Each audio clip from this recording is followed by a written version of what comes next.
साथियों नमस्कार, मैं अवनीश सिंह टारगेट विथ अवनीश पर आप लोग का बहुत बहुत स्वागत करते हैं। साथियों, ये हिस्ट्री में अभी दिल्ली सल्तनत चल रहा है। दिल्ली सल्तनत में आज हम खलजी वंश जो 1290 तक चला, 1290 से लेकर 1320 ईस्वी तक चला। और खलजी वंश में सबसे पहले जलालुद्दीन फिरोज़ खलजी जो 6 वर्षों तक शासन किया, 1290 से 1296 वर्षों तक। जलालुद्दीन खलजी कैकुबाद बलबन का पुत्र था, उसके बाद गद्दी पे बैठता है। और जलालुद्दीन खलजी ऐसा था कि जो सबसे पहली बार दक्षिण पे आक्रमण करता है। बहुत इंपॉर्टेंट ये फैक्ट बनता है कि दक्षिण कोस पर सबसे पहले किस शासक ने, किस सुल्तान ने आक्रमण किया, तो जलालुद्दीन खलजी ने किया। दूसरा सबसे इम्पॉर्टेंट ये है कि इसने तुर्की, गैर तुर्की भारतीय मुसलमानों को सेना में शामिल किया। और सेना में शामिल करने के बाद इसने हिंदुओं के प्रति थोड़ा दया दृष्टि रखा और मुसलमानों के प्रति भी वह बहुत ही कहता है कि मैं वृद्ध मुसलमान हूँ और किसी मुसलमान की हत्या करना मैं नहीं चाहता हूँ। तो वो उदार था, हिंदू के प्रति भी उदार था और मुस्लिम के भी प्रति उदार था। और ऐसी स्थिति में वो सबसे पहले देवगिरी पर आक्रमण करता है। रामचंद्र शासक होते हैं, उनको हराता है। उसके बाद ये कड़ा में जाता है अपने भतीजे अलाउद्दीन खिलजी से मुलाकात करने के लिए और उसे बधाई देने के लिए। और वहीं कड़ा में अलाउद्दीन खलजी एक षड्यंत्र के तहत इसकी मृत्यु करा देते हैं। और उसके बाद खिलजी वंश में अलाउद्दीन खलजी बनते हैं, जो कि दिल्ली सल्तनत में एक बहुत ही महत्वपूर्ण सुल्तान, जो कि बाजार व्यवस्था और मंगोलों के आक्रमण की व्यवस्था के लिए बहुत बड़ा काम किया था। तो सबसे पहले हम आज जलालुद्दीन खलजी, जो खलजी वंश का शुरुआत किया था, वहाँ से हम शुरू करते हैं और एक एक फैक्ट हम लिख लेते हैं। सबसे पहला, इसको खिलजी क्रांति भी कहा जाता है।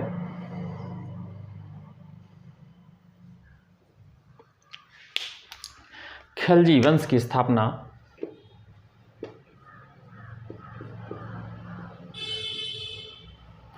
खिलजी वंश की स्थापना खिलजी क्रांति के नाम से जाना जाता है।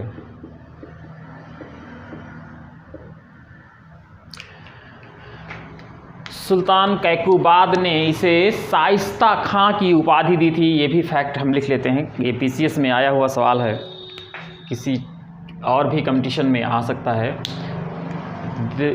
सुल्तान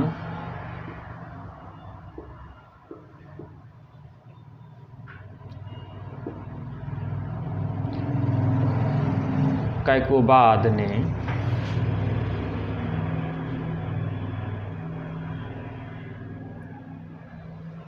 इन्हें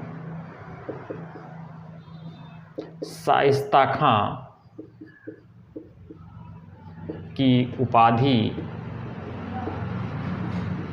दी थी तथा दीवाने आरजे ममालिक सेना विभाग का पद सबसे आरजे ममालिक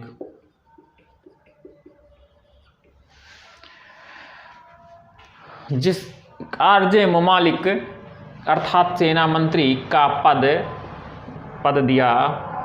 सेना मंत्री आरजे ममालिक सेना मंत्री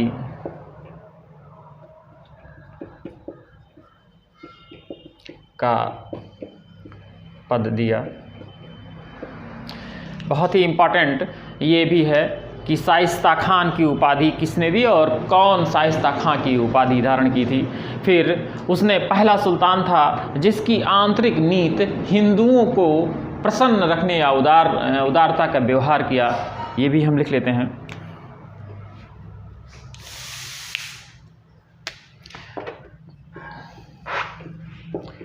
दिल्ली सल्तनत का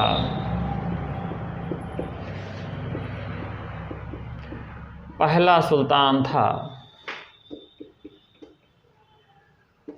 जिसकी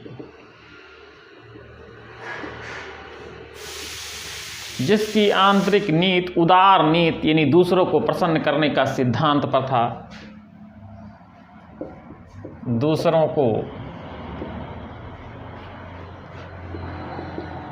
प्रसन्न करने के सिद्धांत पर था, अर्थात उदार नीति। इसने उदार नीति अपनाई और जिसमें जनता के प्रति उदार, उसने हिंदू जनता, जिसने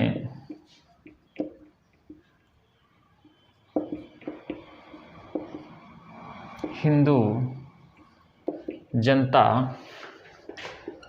के प्रति उदार नीति अपनाई।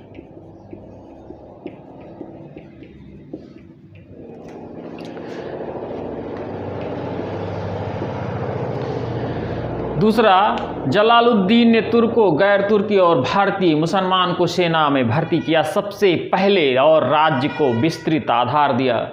तो शासन में सम्मिलित किया या सेना में भर्ती किया सबसे पहला मुसलमान तो दिल्ली का सुल्तान था। ये भी प्रश्न आता है, जलालुद्दीन या सबसे पहला सुल्तान था जलालुद्दीन, जो लिख लेते हैं जलालुद्दीन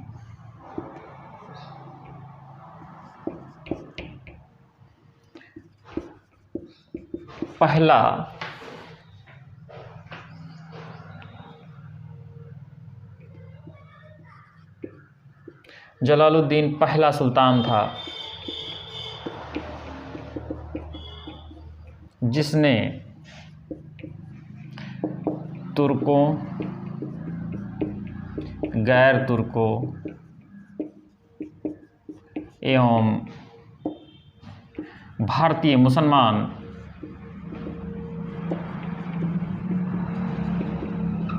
को अपने शासन व्यवस्था में शामिल किया, अपने शासन व्यवस्था में शामिल कर एक विस्तृत आधार दिया,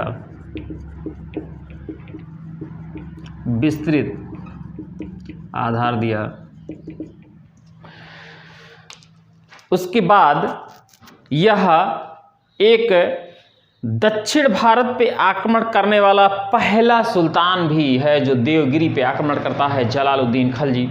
तो ये बहुत ही इम्पॉर्टेंट ये फैक्ट जो बनते हैं इसने यहाँ पे एक शाइस्ता खान का इम्पॉर्टेंट है। फिर पहला सुल्तान था जिसने आंतरिक नीति में उदार नीति अपनाया, जिसमें हिंदू जनता के प्रति उदार नीति अपनाई।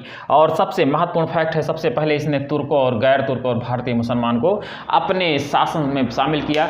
या ऐसे भी प्रश्न आता है कि सबसे पहले किस सुल्तान ने सेना में गैर तुर्की को शामिल किया या भारतीय मुसलमान को शामिल किया, तो वह भी जलालुद्दीन खलजी पे निशान लगेगा। और हम आगे फैक्ट लिखते हैं जिसमें सबसे पहला व्यक्ति है जिसने साउथ पे, दक्षिण में आक्रमण किया, जो कि एक रास्ता खुला देवगिरी के आक्रमण के बाद। और अलाउद्दीन खलजी ने पूरा साउथ पे आक्रमण करके और उसको बनाया था। तो यहाँ पे हम इसका स्क्रीनशॉट ले लीजिए। इसके बाद मिटाने के बाद हम और भी जो है लिख लेते हैं थोड़ा सा, जिसमें मलिक छज्जू का विद्रोह जिसको माफ़ कर दिया था, और सिद्दी मौला का विद्रोह जिसको हाथी तले कुचलवा दिया गया था। पीसीएस में आया हुआ सवाल है, किसको हाथी तले या किस सुल्तान ने हाथी तले दबवा दिया था? सिद्दी मौला का विद्रोह था। तो इतना इस स्क्रीनशॉट ले लीजिए साथियों, फिर हम आगे लिखते हैं।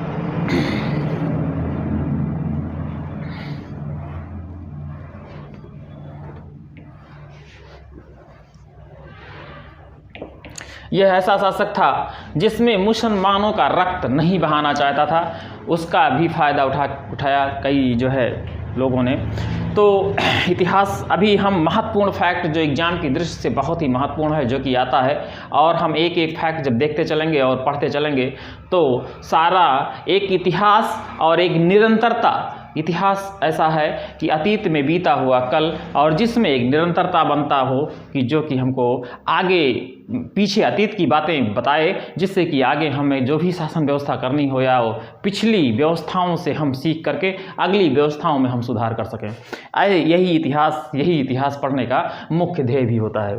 तो अगला फैक्ट हम लिख लेते हैं। मुसलमानों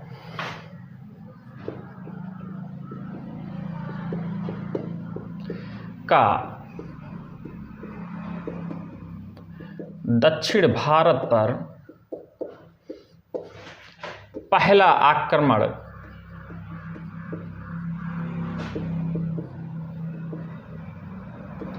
जलालुद्दीन फिरोज खिलजी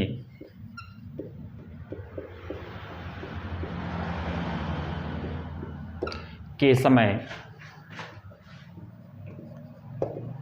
देवगिरी।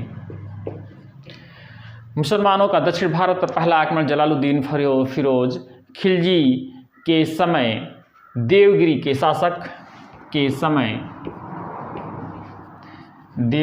के शासक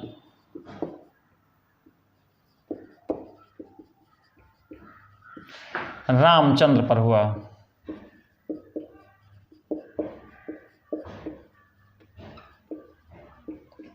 बहुत ही इम्पॉर्टेंट फैक्ट है ये।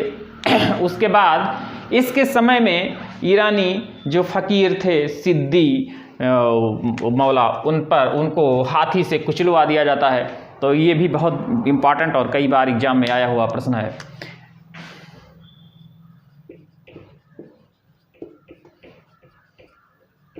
समय में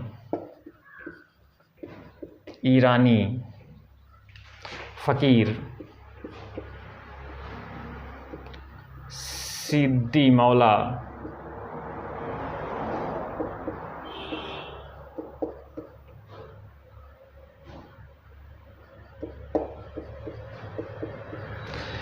को हाथी तले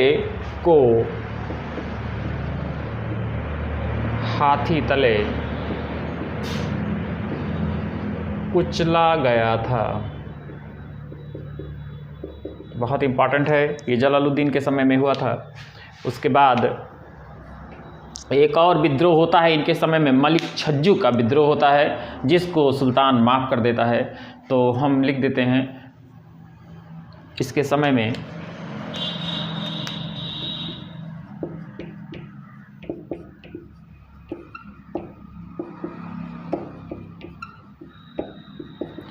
मलिक छज्जू का विद्रोह होता है, जिसको जलालुद्दीन माफ़ कर देते हैं।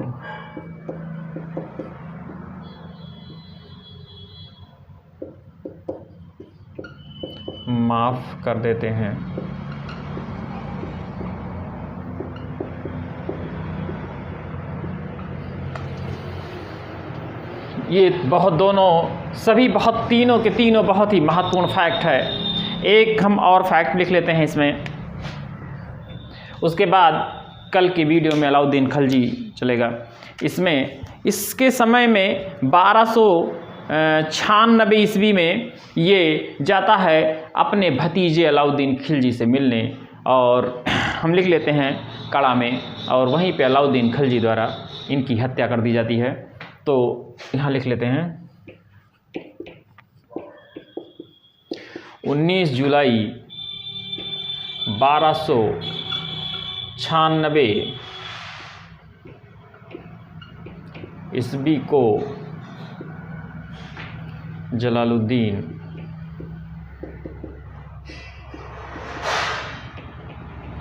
अपने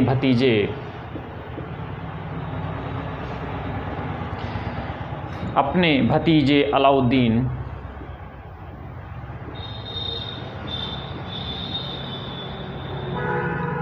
से मिलने और बधाई देने देवगिरी के आक्रमण के बाद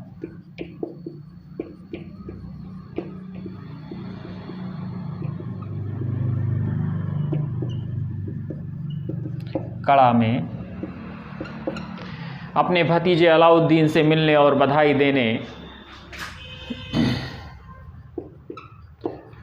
देने देवगिरी के आक्रमण के पश्चात कड़ा गया और वहां अपने भतीजे द्वारा कड़ा गया और वहां अपने भतीजे द्वारा छलपूर्वक मारा गया। साथियों, ये इतना बहुत ही महत्वपूर्ण फैक्ट है जो कि हम देख लेते हैं। सबसे पहले दक्षिण भारत पर पहला आक्रमण जलालुद्दीन खिलजी ने देवगिरी के शासक रामचंद्र पर हुआ था। ये कई बार एग्जाम में आ चुका है। फिर इसने सिद्दी मौला को हाथी तले कुचलवा दिया था। दूसरा महत्वपूर्ण फैक्ट ये बहुत बार आया है कि किसने सिद्दी मौला को हाथी तले कुचलवाया, तो जलालुद्दीन, या किसके समय में, तो भी जलालुद्दीन, या किसको हाथी तले कुचलवाया गया, तो सिद्दी मौला। फिर मलिक छज्जू का विद्रोह किसके समय में होता है, तो ये जलालुद्दीन फिरोज खिलजी के समय में होता है। बहुत इंपॉर्टेंट फैक्ट ये है। और उसके बाद इसके भतीजे की द्वारा इसका जो है छलपूर्वक एक षड्यंत्र द्वारा हत्या की जाती है। ये सारे बहुत ही महत्वपूर्ण फैक्ट बने हैं ये जलालुद्दीन खिलजी के। और कल हम अलाउद्दीन खिलजी ये पढ़ाएंगे और अलाउद्दीन खिलजी बहुत जल्दी हम दिल्ली सल्तनत को समाप्त करेंगे। और आगामी सभी परीक्षा ये 10 मार्च के बाद सब परीक्षा होने जा रही है, जिसमें अप्रैल से लेके परीक्षा शुरू हो जाएगी और अप्रैल, मई, जून, जुलाई इसमें सारी परीक्षाएं होंगी और बहुत सारी वैकेंसी आने वाली हैं। और जो कि महत्वपूर्ण टेट के बाद टेट का रिजल्ट आएगा, सी-टेट का, उसके बाद सुपर टेट होगा। और एसएससी का जो है अभी विज्ञापन निकलने जा रहा है। पुलिस भर्ती बिल्कुल विज्ञापन तैयार है, विज्ञापन निकलने ही जा रहा है। लेखपाली भर्ती निकलने जा रही है, बहुत सारे विज्ञापन आने जा रहे हैं। और जिसमें जीएस, जिसमें हम पूरे अपने वीडियो के द्वारा हिस्ट्री, ज्योग्राफी, पॉलिटी और ये समग्र मटेरियल यहाँ पे हमारे वीडियो के द्वारा मिलेगा। और साथियों, इसको देखिए और अगर आपको अच्छा लगे तो प्लीज़ सब्सक्राइब करिए, लाइक करिए और साथ में हमको कोई सुझाव हो तो कमेंट द्वारा भी बताइए। और इसी के साथ अगले वीडियो में मिलते हैं साथियों। नमस्कार, जय हिंद।